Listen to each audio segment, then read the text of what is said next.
Googly पर फडणवीस का wicket गया, अगर वे विकेट फेंक दे तो मैं क्या करूं? शरद पवार का पलटवार। मैं तो विश्व क्रिकेट संघ का अध्यक्ष रह चुका हूं। क्रिकेट की मुझे अच्छी समझ है। मैंने गुगली फेंकी, देवेंद्र फडणवीस ने उस गुगली पर अपनी विकेट फेंक दी। इसमें मेरा क्या दोष? अब वे ये बताते फिर रहे हैं कि देखो विकेट कैसे गिरा।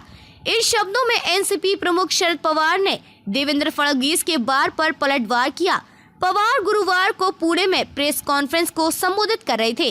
देवेंद्र फडणवीस ने यह दावा किया था कि पवार ने 2019 में बीजेपी के साथ सरकार बनाने की सहमति जताई थी, बाद में मुकर गए। फडणवीस ने कहा कि अगर मैं 2 दिनों बाद मुकर गया तो देवेंद्र फडणवीस ने अजित पवार के साथ शपथ ग्रहण क्यों किया और एनसीपी बीजेपी सरकार बनने में मेरी सहमति थी और वह सरकार 2 दिनों बाद गिर गई, कैसे गई? यानी मेरी गुगली के आगे उन्होंने अपनी विकेट फेंक दी। शरद पवार ने कहा कि फडणवीस सत्ता के लिए कुछ भी कर सकते हैं, उनकी गुगली से मैं नहीं, उनके भतीजे बोल्ड, मैं भी गुगली मारूंगा, सच बाहर लाऊंगा। फडणवीस।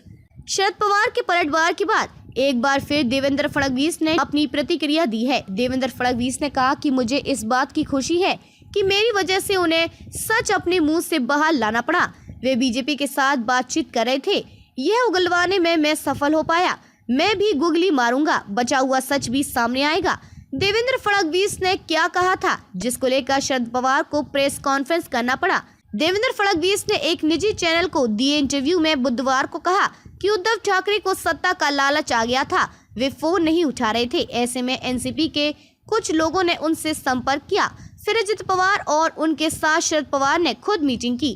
मीटिंग में जब एनसीपी और बीजेपी की सरकार बननी तय हो गई तो शरद पवार 2 दिनों बाद अचानक मुकर गए। ऐसे में अजित पवार के पास कोई ऑप्शन नहीं बचता था कि वे पीछे लौट सकें, इसलिए उन्होंने मेरे साथ उप मुख्यमंत्री पद का शपथ लिया था। फडणवीस इन बातों की बजाय इन पर ध्यान लगाएं कि राज्य से कहां गायब हो रही महिलाएं।